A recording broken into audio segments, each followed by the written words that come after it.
Competitive ಎಕ್ಸಾಮ್ಗಳಿಗೆ prepare ಆಗ್ಬೇಕಾದ್ರೆ ಜಗತ್ತಿನ ಪ್ರಮುಖ ಜಲಸಂಧಿಗಳನ್ನ ನೆನ್ಪಿಟ್ಕೊಳ್ಳೋದು ಕೆಲವೊಮ್ಮೆ ದೊಡ್ಡ ತಲೆನೋವಲ್ವಾ? ಆದ್ರೆ ಇನ್ಮುಂದೆ ಆ ಚಿಂತೆ ಬೇಡ, ಯಾಕಂದ್ರೆ ಇವತ್ತು ನಾವು ಕೆಲವು ಸಿಂಪಲ್ ಮತ್ತು ಮಜವಾದ ಟ್ರಿಕ್ಸ್ ಮೂಲಕ ಈ ಟಾಪಿಕ್ನ ಮಾಸ್ಟರ್ ಮಾಡೋಣ.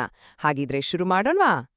ಹೌದು, ಅಂಡಮಾನ್ ಸಮುದ್ರ, ಮೆಡಿಟರೇನಿಯನ್ ಸಮುದ್ರ, ಮಲಕ್ಕಾ ಜಲಸಂಧಿ, ಅಬ್ಬಬಾ ಎಷ್ಟೊಂದು ಹೆಸರುಗಳು.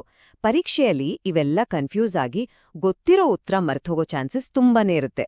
ಆದ್ರೆ ಡೋಂಟ್ ವರಿ, ಈ ಸೆಷನ್ ಮುಗಿಯೋದ್ರೊಳಗೆ ಆ ಸಮಸ್ಯೆ ಇರೋದಿಲ್ಲ. ಸರಿ, ಮೊದಲಿಗೆ ಜಲಸಂಧಿ ಅಂದ್ರೆ ಏನು ಅಂತ ಸಿಂಪಲ್ ಆಗಿ ಅರ್ಥ ಮಾಡ್ಕೊಂಡ್ಬಿಡೋಣ. ನೋಡಿ, ಎರಡು ದೊಡ್ಡ ಸಮುದ್ರಗಳನ್ನ ಅಥವಾ ಸಾಗರಗಳನ್ನ ಕನೆಕ್ಟ್ ಮಾಡೋ ಒಂದು ಸಣ್ಣ ನೀರಿನ ದಾರಿಯನ್ನೇ ನಾವು ಜಲಸಂಧಿ ಅಂತ ಕರೆಯೋದು. ಇವು ಗ್ಲೋಬಲ್ ಟ್ರೇಡ್ ಮತ್ತೆ ನೌಕಾಯನದ ಲೈಫ್ಲೈನ್ ಇದ್ಹಾಗೆ. ಹಾಗಿದ್ರೆ ನಮ್ಮ ಈ ಜ್ಞಾನದ ಪಯಣವನ್ನ ಏಷ್ಯಾದ ಪ್ರಮುಖ ಜಲಮಾರ್ಗಗಳಿಂದ ಶುರು ಮಾಡೋಣ. ಇಲ್ಲಿ ವರ್ಲ್ಡ್ನ ಕೆಲವು ಮೋಸ್ಟ್ ಇಂಪಾರ್ಟೆಂಟ್ ಮತ್ತು ಬ್ಯುಸಿಯೆಸ್ಟ್ ಜಲಮಾರ್ಗಗಳಿವೆ. ಸೊ ನಮ್ಮ ಲಿಸ್ಟಿನಲ್ಲಿ ಮೊದಲನೇದು ಮಲಕ್ಕಾ ಜಲಸಂಧಿ. ಇದು ಅಂಡಮಾನ್ ಸಮುದ್ರವನ್ನ ದಕ್ಷಿಣ ಚೀನಾ ಸಮುದ್ರಕ್ಕೆ ಕನೆಕ್ಟ್ ಮಾಡುತ್ತೆ.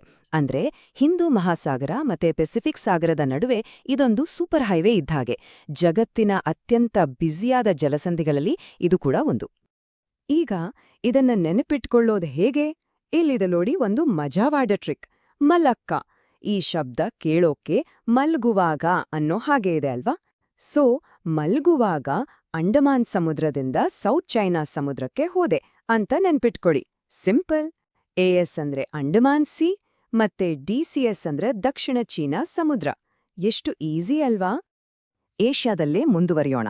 ಈಗ ನಮ್ಮ ದೇಶಕ್ಕೆ ತುಂಬಾನೇ ಹತ್ರದಲ್ಲಿರುವ ಪಾಕ್ ಜಲಸಂಧಿ ಬಗ್ಗೆ ನೋಡೋಣ. ಇದು ಇಂಡಿಯಾ ಮತ್ತೆ ಶ್ರೀಲಂಕಾ ಮಧ್ಯದಲ್ಲಿದೆ. ಇದು ಮನ್ನಾರ್ ಕೊಲ್ಲಿಯನ್ನ ಬಂಗಾಳ ಕೊಲ್ಲಿ ಜೊತೆ ಜೋಡಿಸುತ್ತೆ. ಇದರ ಟ್ರಿಕ್ ಅಂತೂ ಇನ್ನೂ ಸಖತ್ತಾಗಿದೆ. ನೆನ್ಪಿಟ್ಕೊಳ್ಬೇಕಾಗಿರೋದು ಇಷ್ಟೇ, PBM ಅಂದ್ರೆ ಪಾರ್ಲೆಜಿ ಬಿಸ್ಕಟ್ಟನ್ನ ಮನ್ನಾರ್ಗೆ ಕೊಂಡೊಯ್ಯಲಾಯಿತು. ಇಲ್ಲಿ ಪಿ ಅಂದ್ರೆ ಪಾಕ್ ಜಲಸಂಧಿ, ಬಿ ಅಂದ್ರೆ ಬೇ ಆಫ್ ಬೆಂಗಾಲ್ ಮತ್ತು ಎಂ ಅಂದ್ರೆ ಮನ್ನಾರ್ ಗಲ್ಫ್. ಸಿಂಪಲ್ ಅಲ್ವಾ? ಈಗ ಜಗತ್ತಿನ ಅತ್ಯಂತ ಸ್ಟ್ರಾಟಜಿಕ್ ಪಾಯಿಂಟ್ಗಳಲ್ಲಿ ಒಂದಾದ ಹಾರ್ಮುಜ್ ಜಲಸಂಧಿ. ಇದು ಪರ್ಷಿಯನ್ ಗಲ್ಫ್ ಅನ್ನ ಓಮನ್ ಗಲ್ಫ್ ಜೊತೆ ಸಂಪರ್ಕ ಮಾಡುತ್ತೆ. ಇದರ ಇಂಪಾರ್ಟೆನ್ಸ್ ಏನೋ ಗೊತ್ತಾ? ಇಡೀ ಪ್ರಪಂಚದ ಆಯಿಲ್ ಟ್ರೇಡ್ನ ಬಹುದೊಡ್ಡ ಪಾಲು ಇದೇ ದಾರಿಯಾಗಿ ಹೋಗೋದು. ಅದಕ್ಕಿದು ಆರ್ಥಿಕವಾಗಿ ಮತ್ತು ರಾಜಕೀಯವಾಗಿ ತುಂಬಾ ಸೆನ್ಸಿಟಿವ್ ಏರಿಯಾ. ಇದನ್ನ ನೆನ್ಪಿಟ್ಕೊಳ್ಳೋಕೆ ಒಂದು ಸೂಪರ್ ಟ್ರಿಕ್ ಇದೆ. HPO ಅಂದ್ರೆ ನಮ್ಮ HP ಪೆಟ್ರೋಲ್ ಅಂತಾನೆ ನೆನ್ಪಿಟ್ಕೊಳ್ಳಿ. ಪರ್ಫೆಕ್ಟ್. ಇಲ್ಲಿ H ಅಂದ್ರೆ ಹಾರ್ಮುಜ್, P ಅಂದ್ರೆ ಪರ್ಷಿಯನ್ ಗಲ್ಫ್ ಮತ್ತು O ಅಂದ್ರೆ ಓಮನ್ ಗಲ್ಫ್. ಆಯಿಲ್ಗೆ ಸಂಬಂಧಪಟ್ಟ ಜಲಸಂಧಿಗೆ ಪೆಟ್ರೋಲ್ ಕಂಪ್ನಿ ಹೆಸರೇ ಟ್ರಿಕ್. ಇದ್ಕಿಂತ ಬೆಸ್ಟ್ ಟ್ರಿಕ್ ಬೇಕಾ ಹೇಳಿ? ಸರಿ, ಏಷ್ಯಾದಿಂದ ಈಗ ಜಾಗತಿಕ ವ್ಯಾಪಾರದ ಗೇಟ್ವೇಸ್ ಅಂತಾನೆ ಫೇಮಸ್ ಆಗಿರೋ ಕೆಲವು ಜಲಸಂಧಿಗಳ ಕಡೆ ಗಮನ ಹರಿಸೋಣ. ಇದು ಜಿಬ್ರಾಲ್ಟರ್ ಜಲಸಂಧಿ. ಇದು ಯುರೋಪ್ ಮತ್ತೆ ಆಫ್ರಿಕಾ ಖಂಡಗಳನ್ನ ಬೇರ್ಪಡಿಸುತ್ತೆ.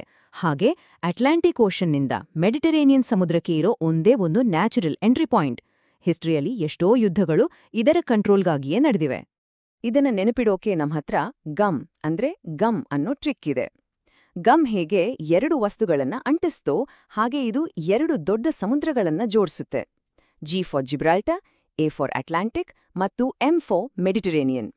ಇದಕ್ಕೆ ಮೆಡಿಟರೇನಿಯನ್ ಸಮುದ್ರದ ಬೀಗದ ಕೈ ಅಥವಾ ಕೀ ಟು ದ ಮೆಡಿಟರೇನಿಯನ್ ಅನ್ನೋ ನಿಕ್ ನೇಮ್ ಕೂಡ ಇದೆ. ಸರಿ, ಈಗ ಮುಂದಿನ ಜಲಸಂಧಿ ಬಾಬ್ ಎಲ್ ಮಂಡೇಬ್. ಇದು ರೆಡ್ ಸಿ ಅಂದ್ರೆ ಕೆಂಪು ಸಮುದ್ರವನ್ನ ಗಲ್ಫ್ ಆಫ್ ಏಡನ್ಗೆ ಕನೆಕ್ಟ್ ಮಾಡುತ್ತೆ. ಇದು ಸುಯೆಜ್ ಕೆನಾಲ್ ಮೂಲಕ ಹೋಗೋ ಹಡಗುಗಳಿಗೆ ತುಂಬಾನೇ ಇಂಪಾರ್ಟೆಂಟ್ ರೂಟ್ ಆಗಿದೆ. ಇದರ ಟ್ರಿಕ್ ಕೂಡ ತುಂಬಾನೇ ಸಿಂಪಲ್. BRA. ಬಿ ಅಂದ್ರೆ ಬಾಬಲ್ ಮಂಡೇಬ್, ಆರ್ ಅಂದ್ರೆ ರೆಡ್ ಸಿ ಮತ್ತು ಎ ಅಂದ್ರೆ ಏಡನ್ ಕೊಲ್ಲಿ.